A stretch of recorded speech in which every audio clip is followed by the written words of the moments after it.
going to focus a lot on in the next term.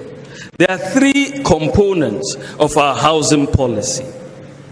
It is clear that there are a lot of youth who, when they finish school, just trying to rent accommodation is a big problem. And why is it? The large demands for rent allowance. Sometimes up to 2 years demand. But someone who is finished school and just starting a job doesn't have those savings to pay all these huge demands for rent allowance. The landlords, on the other hand, have gotten used to asking, even though the law says 6 months, they've gotten used to asking for 2 years and insist on it because they are saying that they don't know if the tenant will run away or not, so they want to collect it up front. So there is a market failure. There's a market failure between what the tenants want and what the landlords want. And this is why government has decided to come in and bridge this market failure by setting up a national rental assistance scheme. And under this scheme, if you have a job and we can deduct regularly from your income, under this scheme, the National Rent Assistance Scheme will give you a loan to pay your rent allowance. But we are paying this not to you, but to the landlord. And then we will deduct monthly as you would normally pay. So we are bridging this. You need to have a formal employment, which will allow us, or guaranteed, someone who. And that's the Vice President, Dr. Mahmoud Bawumia, and that's when he announced the National Rental Assistance Scheme ahead of the 2020 general elections. Joining me in the studio this morning, I have Edem Agbana. He's a Deputy National Youth Organizer for the NDC. Good morning. Good morning. How are you doing? You look really dapper this morning. I love your outfit. Sweet. I think dark blue works on you for some reason. With some gold. You should be wearing it off in it. Some gold. With some gold in there and all that. Galamseyana. Good to have you in the studio. I hope you had a good weekend. The country is not good, but we cannot afford not to look good. At least that's the only way to keep ourselves happy. So. At least you're not paying 2 years advance, right? So you can use some to buy clothes. Maybe I'm even paying. Maybe. Hold on. Who knows? We'll get into that. But also joining us this morning is the Director of Communications for NADMO, Mr. George Ayisi. The last time we saw him, he was here giving us tips on how to make your marriage work, being all romantic on the show. Good to have you in the studio. That was exactly a week ago. Yes. How did it go that day? It was sweet. Yeah, after the show, it was sweet. You went to organize some surprises and all? Oh, Yeah, I see. I hope you also had a good weekend. Yeah? Okay. Weekend. It's good to be on your set, especially on the heels of the Johnny's Bite. Of course. Now, let me just read a message, and I read this during the intro, of a young lady who's been looking for a place to rent. And she's been doing this for a couple of months now, and every time she comes back and says, everyone is asking for 2 years advance. So this was on Friday, and I think that's when she just gave up and said, I can't do this anymore. I'm struggling to get a place. They are all saying 2 years. Meanwhile, we know that the Rent Act states specifically that it is illegal to charge 2 years rent advance. In fact, the most you can collect is 6 months. And it says that you should collect at least 1 month salary. So it should be a monthly pay. But even if you want to collect multiple months, you should not go beyond the 6 months. Why are landlords and landladies still charging 2 years rent advance? And Edem, I'll start off with you because I was asking if you probably have had to cough up some amount of money to pay 2 years advance. Yes, Bella, good morning to you once again, and good morning to our cherished viewers across the world. Let me begin off by saying that the weekend has been a very solemn one for us in the NDC because we buried a former Minister for Transport. Yes. By all means, a great woman who served this country and served our party in various capacities, the Honorable Jifar Tivo. Yes. And so I want to say a big thank you to all those who joined us to mourn and to send our mother home. Bella, when it comes to issues of rent in Ghana, it is undeniable that our rental system is broken and it must be fixed.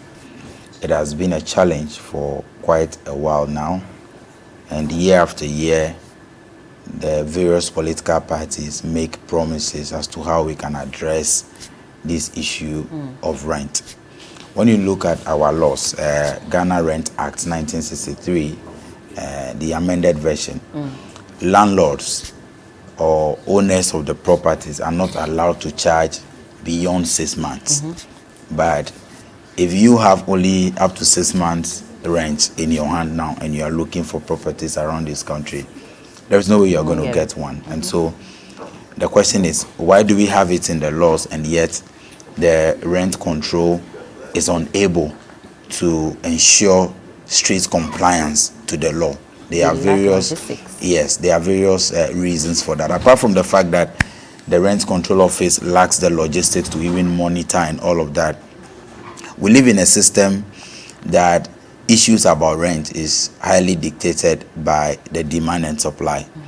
Now, the landlords who make the argument that because there is no insurance scheme for them, they tend to pass on the risk to the tenant, and that is why they would have to charge a year or 2 years, or in some cases we are hearing people are even beginning to charge 5 years and more. 5 years? Yes, in Accra, because people really desperately need these properties or these places to rent and all that.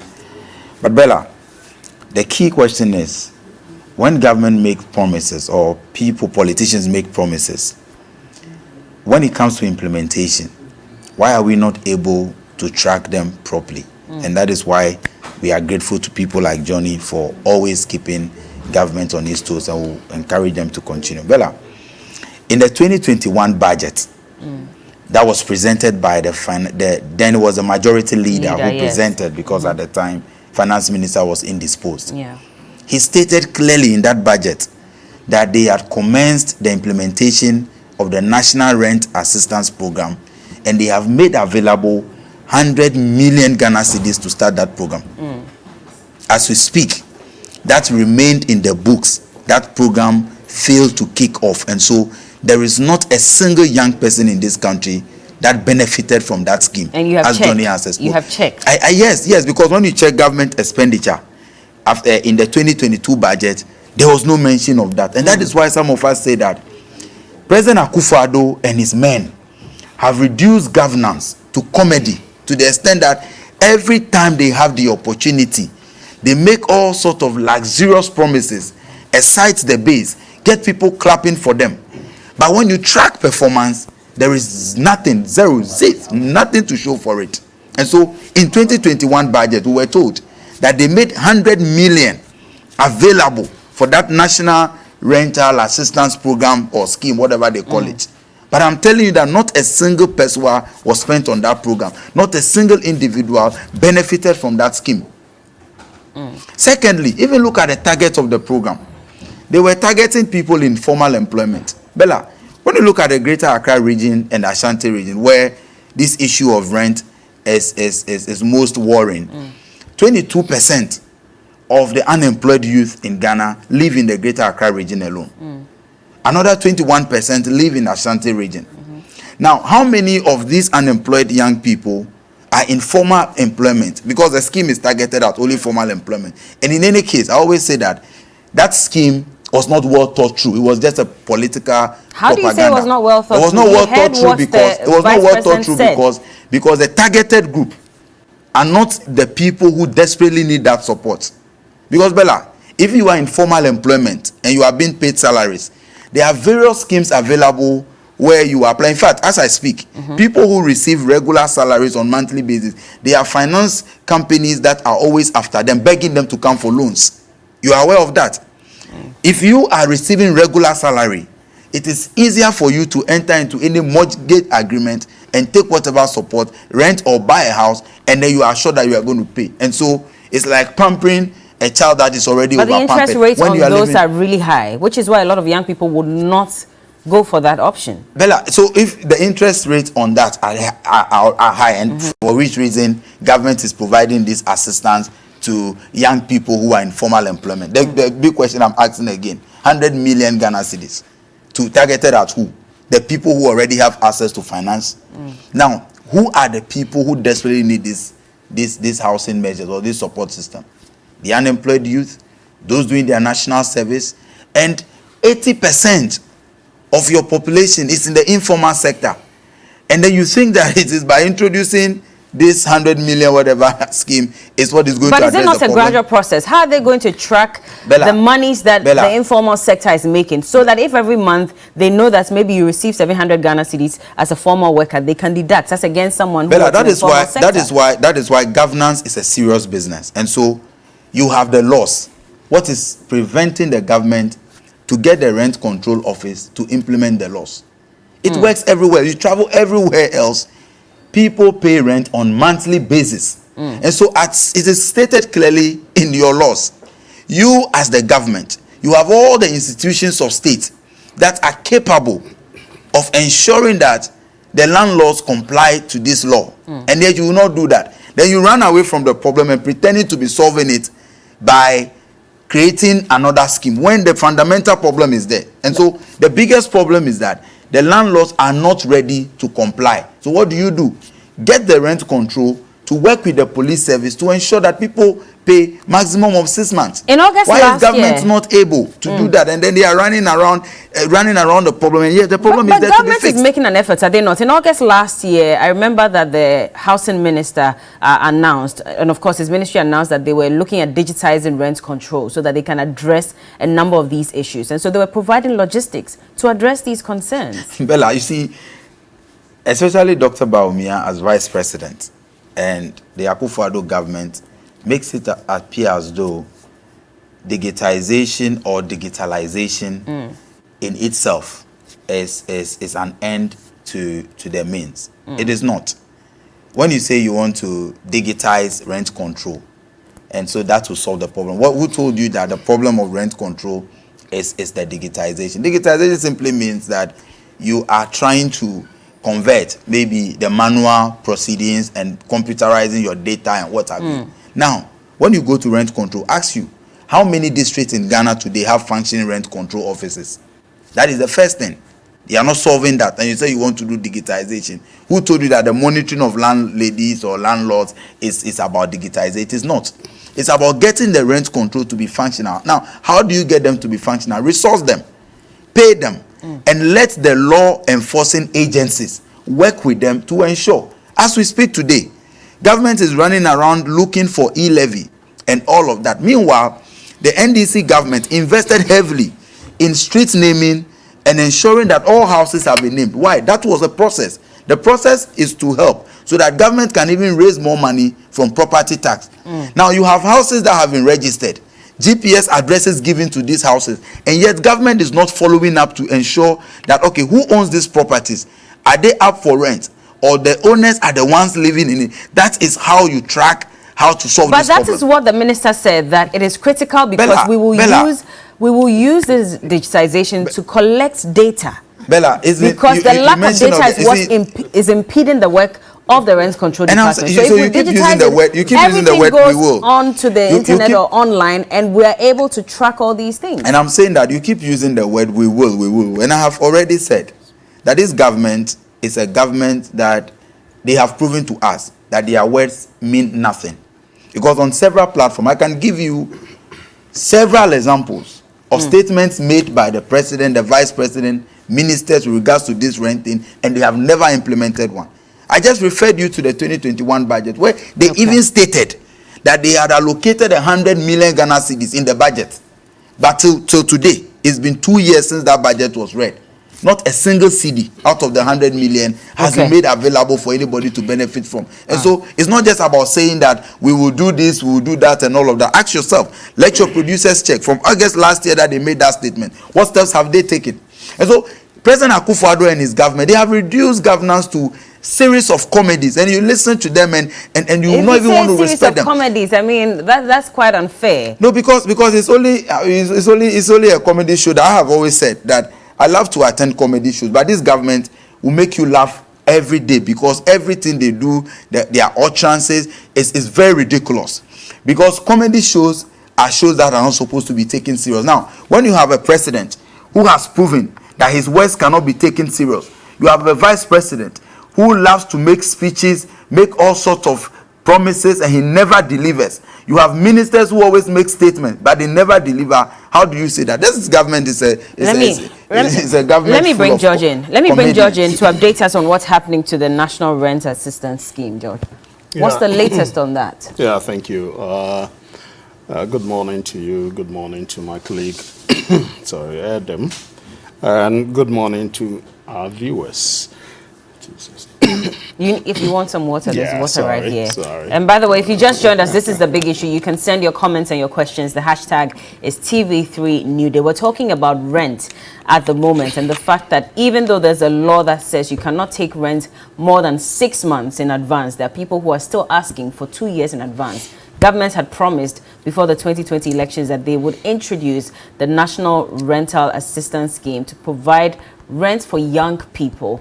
What is the latest on that? Mr. George AC is going to respond. Thank you. This government is a government that is committed to its promises to the Ghanaian people. We made some promises prior to the 2016 elections. Our research shows expansively we've been able to deliver over 80% of that in our first term. Over 80% of the yes, promises that you made. Promises we made in your 2016 manifesto. Yes. You know, the town hall engagements we had in Kumasi, we had some here at the Trade Fair Center and others. So, and the Vice President made that clear, and we followed through that with the delivery tracker. If you remember the delivery tracker and the promises we had made and the deliveries we've been able to achieve. We went further. Based on that, we made other promises. Two key ones that I was excited about is this rent support assistance scheme, and then the university loan scheme policy that we intend to roll out. And I must be honest with you, the plans are far advanced. In fact, we were briefed recently, especially on the university loan scheme policy recently by the scholarship secretariat, student loan scheme secretariat. As government communicators, we've got the update on the rollouts plan. And this rental thing, you know, Bella, this government, we all saw what happened in 2020 and the difficulties we went through in before the election, and then 2021 we are in the recovery process from a growth of 0.4% or 41% to last year's about 4.4% tentative, and we envisioning to grow at about 5.5% this year. It's all geared towards stabilizing the system, especially the economy, to be able to raise the needed resources to roll out these very important, expansively socially oriented programs, okay? And so we cannot say, apart from the free SHS, which we promised and gave a timeline to, that in our first year, the September admission, we are rolling it out, which we did, okay? There are other programs and policies we've not pegged timelines to them. Okay. What it means is that if there are challenges, we need to stabilize the system, let the storm settle, then you can rise above the storm and begin to roll out some of these where the storm policies. In this case is what? COVID? Of course, and challenges thereafter.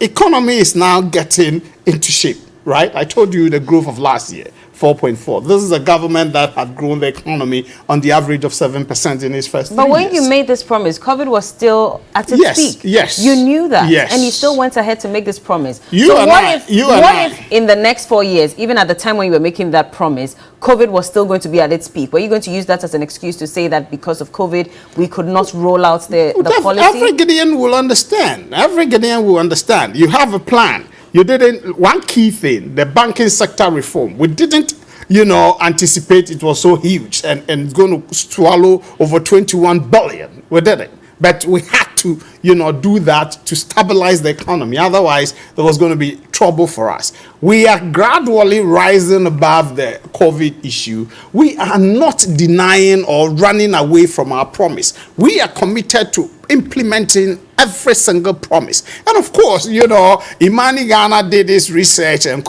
in the fulfillment of promises and government meets 100% of its promises. But these two are very key to the president and the government. And we will roll them out. When?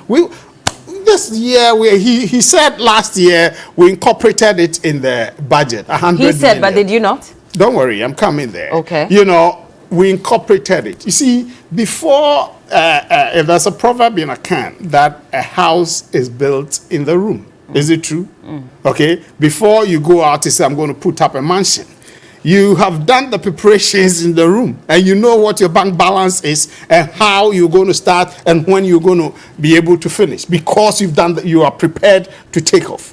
And before you roll out these, you need to put certain policy in place and then the rollout plans in place before you set out. So what are the policies you're putting in place? So this government, there are a lot of things we are doing in the back room. We are not. I'm happy Johnny decided to bring this up and you want us to, reiterate that. It's I had mentioned important. it already actually in the intro. Yes, based on the comments that someone had sent but I'm me. saying I'm happy it was part of Johnny's bite. I'm one person who loves the bite. It's biting. It's hard. But I think it's part of the processes to push us as a people forward and a government to sit on our toes. And so Ghanaians should not be disappointed. This is a government, as I said, promises and keeps them. Free SHS, planting for food and jobs, we have kept them. Creation of new regions, but we have kept them. We're talking about the national rental scheme. You're saying that there were some plans that you had to put in place before rolling it out. Before rolling, what are these plans? What has been done?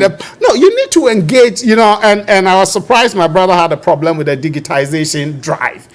And he himself came back and answered the question that, if GPS address and co is being rolled out, okay, then you can identify available houses, and with a click of a button on the laptop, you can know that in these areas there are rents, houses available going at this price, okay, and you click at this place, East Legon area, this is the price range. At maybe Kotobabi area, when all these things are rolled onto the digital platform, then you can begin to assess that and know. And the How long is this going to take? No, we are in the year, okay? We just finished like 1 year. You're this in is the our second second year, year, the our second second term. month, okay? Second month in the second year. So we virtually have 3 years ahead of us, okay? And so we are committed to this and we're going to roll out. If the digitalization is going to assist us to do that, why not? And bring more efficiency to bear on that.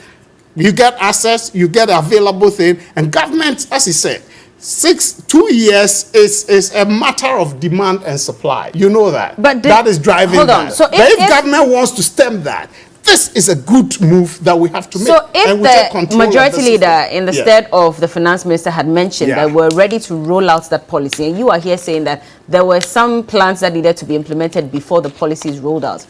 What? No, the 100 million whose could word be do we no, go no, with? no. The 100 million that was made of it, unless of course he tells me that in the audited report, Hold on, and the audited report is yet to come for 2021. If you go there and the Auditor General says not a dime was expended in the 100 billion towards this, then you can then begin to say, okay, we did virtually nothing about that. But I'm telling you that by the time the audited report comes, there would have been strides made there and some of the money used in the preparatory works for the rollout of this policy. Where's this money coming from? The 100 million Ghana cedis. Oh, of course. It's ABF annual budgetary fund accounts. Okay, definitely. we have that money. Yes, so definitely we will push that to support. And if it's not there, we will not go and tell Parliament that we are committing 100 million to that. Okay, and so yes, we are committed to these things and we'll work to make sure they are implemented. This one and the student loan support. Okay. Hold on, These Adam, are I'll come very to you. key things that this government is very much committed to. In the meantime, why are we not ensuring that the law is implemented? Because the law says it's illegal to charge 2 years advance. We've had these beautiful laws, and yet young people are going around, and it's not just young people, even older people, going around trying to find a place to stay, and they tell them constantly that you have to cough out 2 years advance. And I remember that when we conducted the national census, it came out, there were some statistics that there was 10.7 million wooden structures, not just wooden structures but metal containers. Somewhere in Kofi Krom, someone said he was compelled to live in a wooden structure because rent was so high, and so he could only pay 70 Ghana cedis, to pay. But there are so many people who may live in these structures because they cannot cough out that 2 years advance. Why are we not implementing the law? Law enforcement, if you want to be confrontational with landlords, then that's going to be will not be good for all of us. That's why we are finding an alternative way. Which alternative way is this? So that if government is committing, we will go by the 6 months, and every landlord is comfortable when government comes in, because they are assured that in every 6 months they will get their rent advance. There is the issue of not trusting the process that an individual will be committed to making the 6 months. So if we want to enforce the law, there will be some difficulty. That one we cannot run, and especially in the face of demand and supply. The people who need the accommodation far outnumber the available rooms there and others. So the law says you will go to jail. It is explicit. Will be difficult. It says you will go to jail. We have a lot so of how laws. do we say that it's going to be difficult? Have we jailed landlords and landladies who have asked for 2 years advance just to send a clear signal to everyone else that it is illegal? It would be good if we can enforce it, but I wouldn't advise that. As we speak, we have a law on our status, the RUPA, right? It is a law, legal, that our compatriots outside. It's not been implemented yet, right? Yeah, but then a lot of people have raised concerns about it. There are processes that, the EC must go through. So it's not every law that you can easily enforce. It will be good to enforce it, but as I said, it will be confrontational with the landlords, okay? That's why the government wants to find a better way out.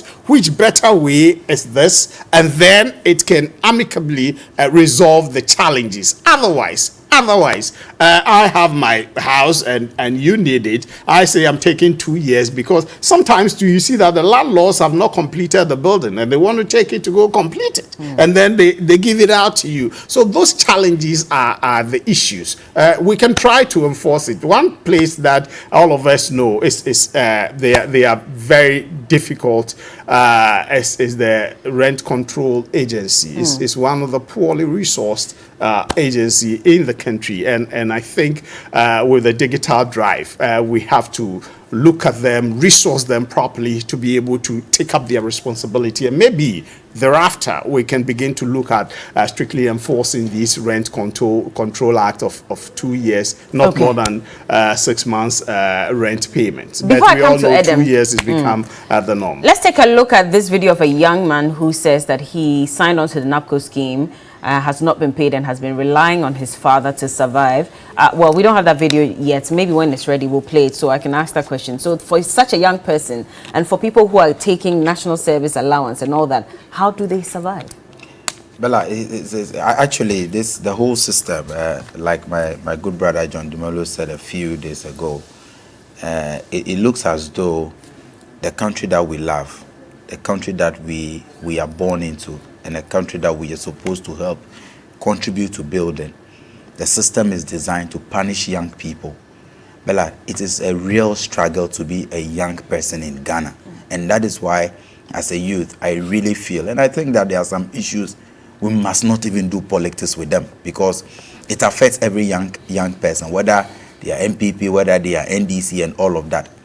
Unfortunately, some young people who are supposed to be outraged at the kind of poor leadership that we get are the ones that hail the failure of government, because they don't even understand that they deserve better. But I will come to. And that applies to when your party was in yes, power. and that's what I'm saying. That issue of 2 years rent advance. Yes. I'm coming there. That's what I'm saying. That's what I'm saying. I'm saying that. That's what I'm saying that. Bella, on this issue, like many other issues that affect young people, we must not play politics with them. And we, the young people, whether we are NDC, MPP, we must understand that we deserve better from our government. We deserve better from our leaders. Bella, I can understand why George is all over the place and failing to respond to the key issue on the rent. I can understand. But one thing that he said, which is very surprising and most disappointing, is the fact that something that is stated in the budget. And Bella, if you know the procedure that the Ministry of Finance goes through before making or preparing the budget, and that is why it is not just called a budget, it's called economic statement, okay, economic policy statement.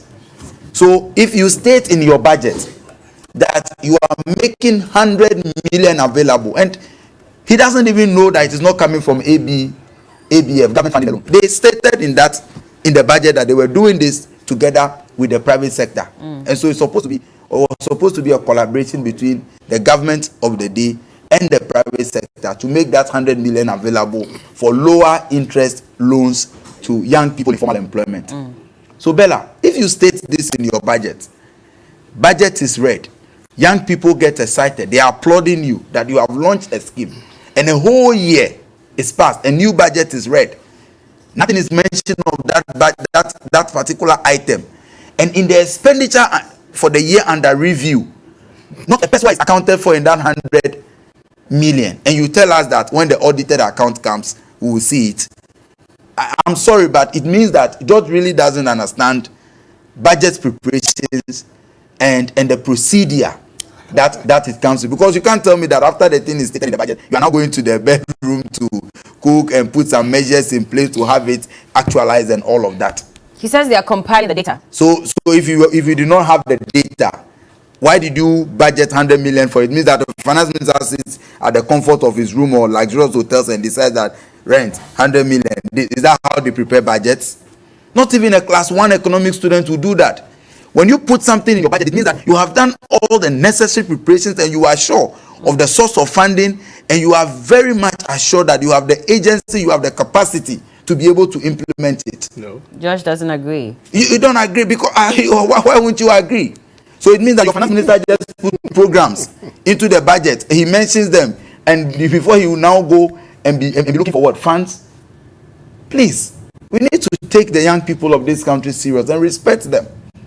Bella, this whole rent issue, government must come clear on how they can solve it. And I'm saying that you have the law, simply implement it. If you are a government that really thinks about the next generation and not just the next election, you should be able to ensure that you implement the law. George says it's going when the to get NDC was in power, confrontational if they attempt to implement this same law that criminalizes charging 2 years advance. You are able to arrest journalists when they make statements that doesn't demand arrest. You get confrontational with them. You are able to arrest criminals and other people who breach any other part of the constitution. But you are afraid to confront landlords because you don't want to lose votes. And we are saying that. Is that what it is? He didn't say they don't want to lose votes. He never said that though. Why? How are they afraid to lose votes? Bella, if the police are going to arrest armed robbers and he gets confrontational, will the police run away and say, we don't want to get confrontational with the criminals? The law is there. When the NDC was in power, you may want to find out why we could not use the rent control to check this rent act properly. It was because properties were not really registered and all of that. So that is why the NDC started the process to name the streets and register all the houses. Millions of dollars was invested in that project. And so today, if you have streets properly named, you have houses having GPS and all of that, credit must be given to the John Dramani Mahama administration. Now, foundation has been laid. You have everything set for you to go and pursue these landlords and ensure that they comply. But you are failing to do so because you are a government that simply wants to please everybody, and you end up disappointing all.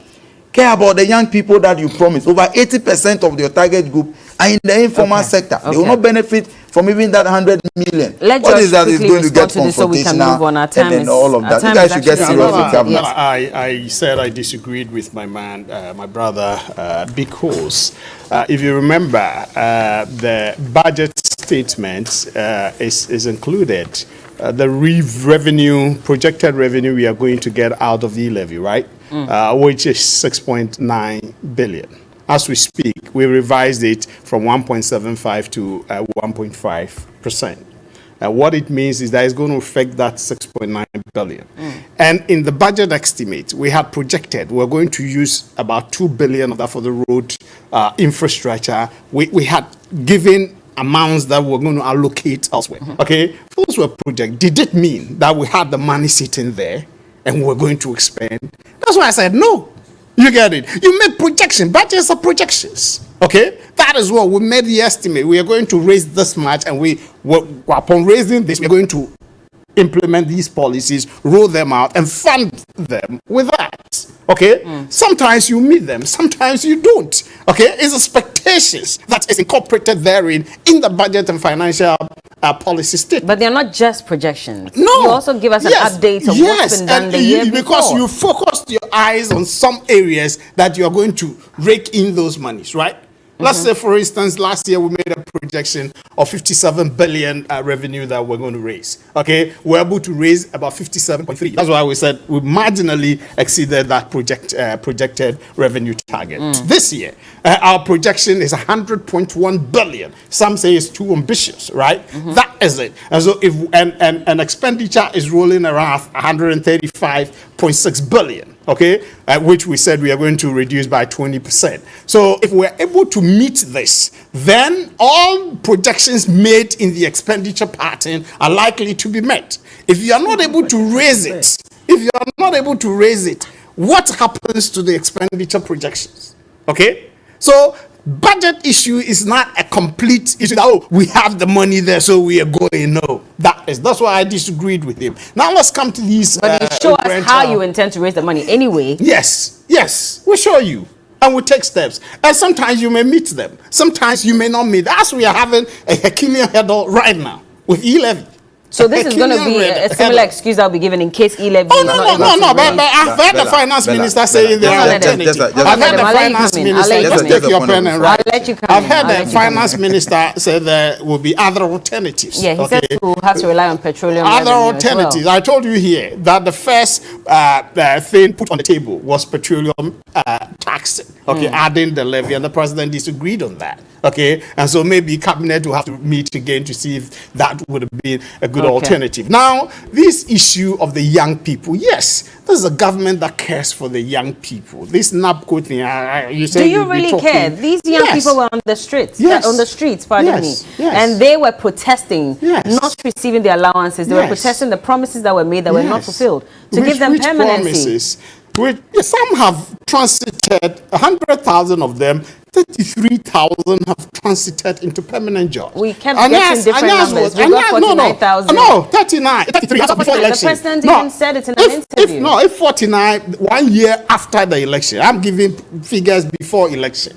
33, Anyas was here, seated here with you. I think Johnny spoke about that. Dr. Anyas, sorry. He was here. Yeah. So those are the issues. People have transited and are still transited. A lot have been paid. I've heard some saying 2 months arrears. Last Friday when they did the demonstration, I heard them saying they were paid. Now some are saying 4 months and thereabout because, the thing should have ended October 31st. Hill Ghana is even more than 4 months. It's No, 9 months as for the Hill Ghana, I think Anyas gave the explanation here. So I don't want to belabor that. And so because of that stopgap measure there, let's have the finality and see how the 50,000, because we had said in our budget, we are going to get 50,000 National Communications Authority and Ministry of Communication will be rolling out a program, a program for them to get permanent jobs. So I'll plead with them to be a bit patient. This is a government. You were home, Unemployed Graduates Association. We came in, we put in a stopgap measure,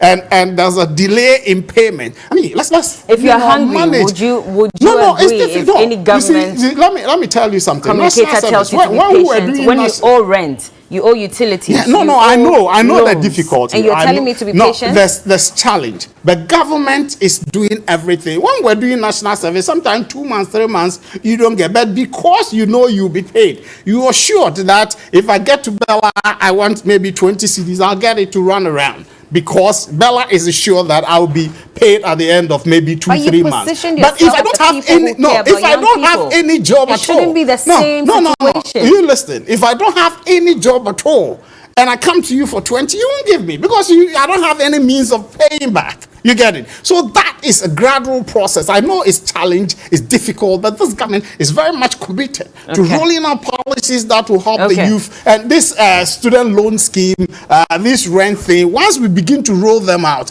then everybody will begin to let them come in just a few seconds so that just a minute. So like I am completely scandalized by the explanations he's giving on how budgetary allocations are made and projections. His explanations are very ridiculous, but I will not waste time on that. Indeed, if it were even the case that you did not have the money, but you had the money to give a $24 million tax exemption to President Akufo-Addo's in-law to build a hotel, which translates to over 157 million in that budget from the Ghana Infrastructure Investment Fund in the 2021. And it says it was given to President Akufo-Addo's in-law. You can check. To build a hotel. To build a hotel. Tax exemption from the Ghana Infrastructure Investment. Because I am telling you that it doesn't state the person's name. I am telling you, yes. So you cannot say on TV. I am telling you, and I'm telling you that I am saying it on authority. Bella, I am saying Bella, I am saying it on authority that President Akufo-Addo, through the finance minister, gave a $24 million tax exemption to President Akufo-Addo's in-law. Is the person a citizen? Well, I distance myself. I am saying that. Is he a citizen? Until we verify, we're distancing ourselves from this statement, by the way. I am saying it as an individual. So what? And you see, that translates to over 157 million. So if you really care about these young people, you would have invested in that project with the 100 million that you claim. So stop making it look as though government did not have money. Again, I'll state categorically that we're distancing ourselves from this statement, by the way. Until we verify it, we have nothing to do with this statement. It's Adam's statement and it is his statement. Cookie is here. Let's read some messages. Hello, Cookie. Yes, good morning, Bella. That is what budget and financial statement. Okay, George, hold your fire. Let me read a few messages here. Sally Susetre from Power in the OT region says, the problems confronting us as hustlers in Ghana is way bigger. The state housing company, affordable housing, is thrice what the landlords take from us for rent. Imagine those who are to enforce the rent laws are breaching it themselves. How much more those who are to abide by the laws, Bella? I have to pay for my rent for 8,400 for 2 years. And the big people who earn 30,000 a month with big or huge allowances are given rent allowances again at our expense. God help the hustlers. He says, mask up and save a life. Bella, let the MPP know that majority of us are very disappointed in them. Nana has deceived us and God will surely ask him. Stanley from Sege is telling us that. Now this one says, I want to thank you so much for this issue on rent, please. And please make sure that you get them to enforce the law. We are dying, please. Esnam from who sent in that one. Bella, I had a landlord who was ready to take 6 months rent, and after the 6 months, he would be taking rent on monthly basis. This landlord went to the rent control at Katamanso district for a certain process to be done. After visiting the rent control, he was told he shouldn't be taking 6 months and the 1 month afterwards. And if he does that, and if he does it that way and he gets problems, he should not come back to them. This is the kind of country we live in. Those who are to enforce the law are rather asking landlords to do otherwise. Loy Rains sent in that one. The MPP has really disappointed Ghanaians, even including their own activists. One of my uncles, who is currently a constituency chairman, even vowed not to contest anymore because of how things are happening now. I can't disappoint my constituency and be free. That's what he said. I'm a young man of 33. I have a degree in theology and diploma in education, but still at home searching for a job. Can't even feed my family. Ghana pa. Good morning to you all at Media General. Please, you guys should hit on Ghana Water Company. They are treating the They are not treating the water anymore. In my little science life, water is colorless, odorless, or tasteless. In this case, the color of the water is green. Wow, that's bad. Ghanaians should know that this incompetent MPP government's decision to improve digitization in Ghana in 2021 was aimed at implementing the e-levy in 2022 and nothing else. Say no to e-levy. Osman Bukuri Song in Tamale sent in that one. Good morning, I'm Eben from Kwabenya. The finance minister should know that we don't want the e-levy in any form because it's thievery and double taxation, period. Regards to Ni Ashiteyama, Madi Jibril, and Ni Dodu. Good morning to you. I'm so touched this morning about the service personnel's rent issue. May our leaders consider it seriously. Reverend Nicholas Abedu, 2nd D, AME Zion Church, sent in that one. Now, Bella, the last one says about this rent payment. Kindly come to Kolebu. The staff are being deducted 10% of their basic salary on rent. That's not even the problem. Most of us live in single rooms and have to walk about 15 meters to access washrooms being used by more than 50 people. The hospital authorities also promised to renovate all the quarters, but this has never been done. It is a sad situation. Daniel from Kolebu sent in that one, Bella. Thank you so much, Cookie. And Mamie Fiakune says I should ask Georgia, you see, if he's not been paid every month, and does his salary even delay for even an hour? Please ask him for me. Why is he asking us to have hope when he is probably receiving his salary every month?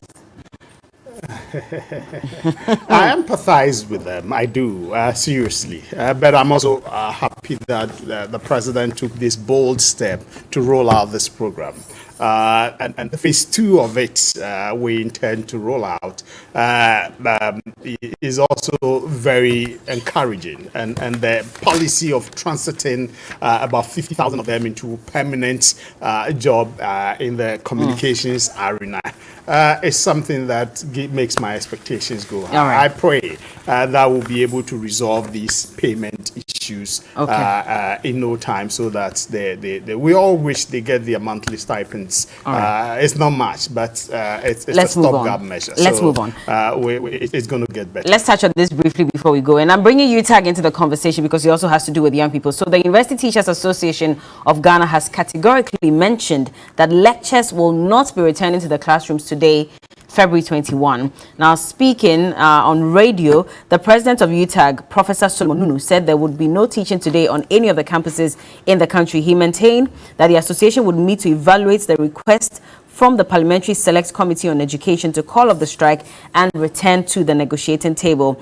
And we will be on strike this coming Monday. We will not return to the classroom. When we went to Parliament last Thursday, the government gave an indication that they want us to sit and talk about the issue, for which reason we asked for a period so that it gives room for us to talk to the employers. I remember that last week, in fact, on the 18th of February, the Education Committee in Parliament had indicated that when they met with the UTAG team, they had agreed to call off the strike. And then the president came out and said, we never agreed to call off the strike. In fact, we cannot call off the strike on our own. We have to meet the various committees under UTAG before we can call off that strike. So there was that back and forth. Now they're saying we're not returning to the classrooms today, even though the court, allowed that interlocutory injunction on the strike. George, I'll start with you. It is unfortunate, the back and forth with the UTAG. I understand the UTAG leadership. There's a structure that they need to follow. Which structure is to engage, when it's about calling off strikes, engage the grassroots, and then a unanimous decision is arrived at, so that they can then be emboldened or empowered to so take the decision to call off the strike. And I understand they are in that process. They're engaging, all the campuses are engaged. But that also flies in the face of the position of the law, which law a court has given a ruling, and members of academia who are very learned people should be the first to be leading with example that they obey and respect the laws of the land. And so for the president to say they are not going to abide by that, it's a bit worrying. But they had been calling on government. They even said that if the president should make a statement on this, they would respect the president and take a decision. The president of the land? Yes. Oh, as for the president, why do we always rush to want the president to speak? But that is what the leadership of UTAC said.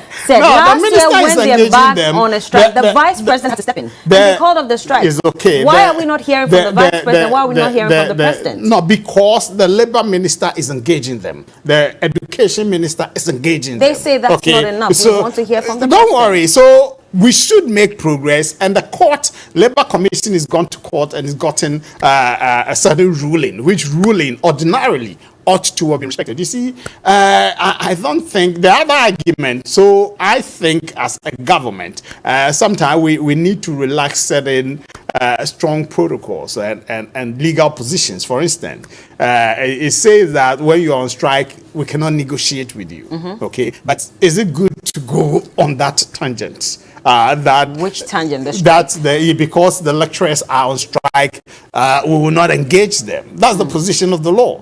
But we need to make compromise, right? We need to make compromises. It's not going to serve as an opening avenue for others to follow suit. But I think where we've gotten to, let's engage them, even in spite of the challenges. Let's get with them. But I thought UTAG, the government has also bent over backwards a lot, especially in the face of allowances. Allowances that they were taking, correct me if I'm wrong, I think, is a book or research, one of them. Research allowances. From 500 to 6,000. They said that's paltry.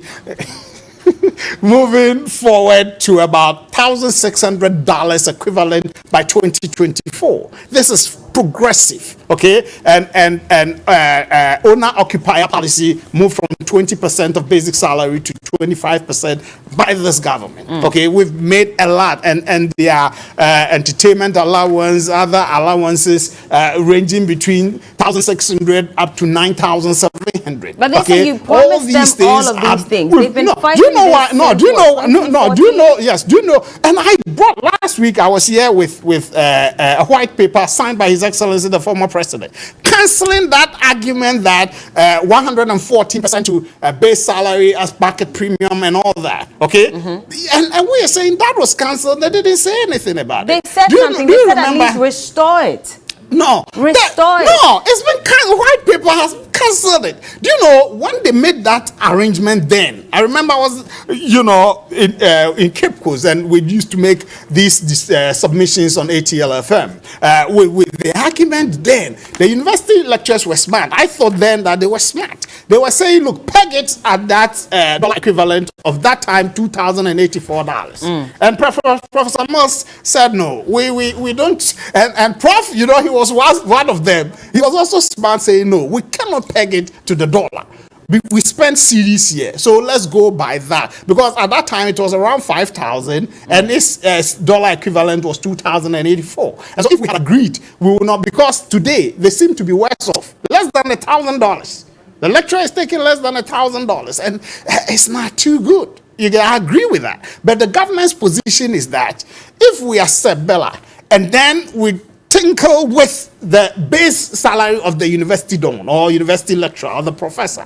What it means is that the consequential effect is that my brother Edem Agbana or his friend in the government sector at Kolibu Hospital or Rich Hospital, okay, the UTAG friend, my boss Angel Kabonu and co will also say, okay, UTAG is not Angel Kabonu, by the way. That's Nagrat. Sorry, Nagrat. Sorry, no, UTAG. I've finished with the UTAG. Yes. Then my boss Nagrat, Angel Kabonu, and then the NAT people will also come in because you've touched the university lecturer's base salary. So that is why you are avoiding giving into their demands. That's why we are rather touching the allowances to make them better off.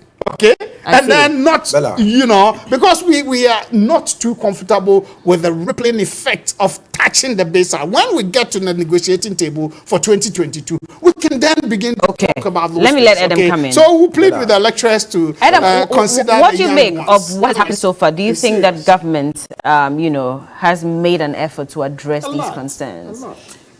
Bella, I stand with the lecturers and all members of UTAC, and I must applaud their leadership for standing firm and resolute in demanding that the welfare of our university lecturers be improved. Indeed, these are issues that they have been negotiating for so long. But Bella, you asked a very important question as to whether government is making an effort. One, UTAC leadership makes us understand that even when they go for meetings to negotiate on the strike, the minister sends low-level line officers, and that is total disrespect. People who do not sit on the decision-making table, people who have no stake in the policy-making regarding the education sector. And so that tells us that President Akufo-Addo, his Minister of Education, and his entire cabinet simply do not care about our university lecturers and our students. No, tell us. We are in our 6 weeks. Who are the deputy ministers? No, even before it was after they complained that they started sending even deputy ministers. Hold on. No, you see, I'm not sure you Hold on, are. George, I'm not please sure allow that him you have to followed. land. You have followed UTAC on this strike. Initially, when they were going for negotiations, they were sending deputy directors, PROs to the ministries and all of that. UTAC came out to complain before they started sending even deputy ministers. Now, UTAC said, in 2021, when we went on strike, you asked us to call off the strike. And that meeting was with the vice president. UTAC came out, and even people like Professor Jampo wrote a long thesis to eulogize the vice president for his intervention. Are you aware that not a single promise made to them by the vice president has been fulfilled? For which reason, the vice president now lacks the moral turpitude to sit in meetings with them and negotiate. Because you met us the last time. We haven't heard from him. No, but Bella, you have a challenge. I step in and I tell you that, look at me and my stature. I'm the vice president of the republic. For which reason I will address A, B, C, and D. Then I fail to do the things that I told you I would do. Do you think that when I call you again to the negotiation table, you will be there? That is why they have bypassed him, and they are demanding that they wanted to meet the president himself. And I am surprised that the president, who keeps saying that he cares about education, failed to meet this lecture 6 weeks into the 6 weeks into the strike. Students have paid fees. They are on campus doing nothing. People struggle, and they have. This is actually the 7th week, and it's so appalling. And you tell me that you are doing something about the strike. What are you doing? Okay. The government simply doesn't care. And Bella, there are some issues that are very serious. We have to wrap up, though. Our time is up, please. Bella, the fact that UTAC is not willing to abide by the court's instruction is an indictment on the judiciary. You know why? The labor unions have realized that President Akufo-Addo and his government has a certain trick. When you go on strike, they will use the judiciary to place an injunction on the strike. You cannot say they will use the judiciary. Judiciary is independent. Judiciary is independent. Bella, let us not say here that government will use the judiciary. I'm sorry, but I will not be. Bella, why are you afraid for me? No, but you are saying it on this platform, and I will not be liable for contempt. So you can always issue your disclaimer. And I'm issuing that disclaimer, and I cannot allow you to make that statement here. I'm sorry. I cannot allow you to make that statement. Our time is up. We have to go. Gentlemen, thank you. Thank you so much. Thank you so much. Can I get 5 seconds for George, please? Why are you afraid for the consent? Why are you afraid for No, but I cannot be liable for contempt, please. Let me say congratulations to the students of Presbyterian Training College, Ekropon Kriapim. There's anniversary coming off on the 3rd to 5th of March. And I'm billed to deliver the keynote address. And so my colleagues and we wish you happy anniversary. And students of Presbyterian College of Education today will be with you from 3rd up to the 5th of March soon. Thank so you. Be expecting us. Thank we you. hope we'll have a good time. And PDAS, I always call you PDAS, by the way, PDAS GSS. If the government is able to implement the stationing of polling stations in every constituency in Ghana, why can't they make available rent control offices in conjunction with the police to implement rent policies in every constituency in Ghana? Well, happy anniversary, quick one, going out to Mr. and Mrs. Parker. It's your 13th wedding anniversary. Esther, I hope you enjoyed the surprise from your husband this morning. Also, happy birthday to Casting Nisaka Ado from Ashiedu Keteke Sub Metro. I've been speaking to Edem Agbana. Keteke. That's how the guys. Yes, Okay, Keteke. that's Yes, good. I'm speaking to Edem Agwana. He's a deputy national looking youth good under organizer this government. of the NDC, Yeah, and he's George looking good Opariado under is this the government. director. Sorry, not George. You see, is the director of communications at NADMO. Thank you, gentlemen. And today we have an exclusive with the MP for Ningo Pram Honorable Sam Jata George. I look forward to that conversation. And our question later: if your uncle gave you some money to keep for him and he died, would you give that money back to his wife, or what would you do with that money? We'll be back. This is TV3 New Day. Keep watching. What will you do, Bella?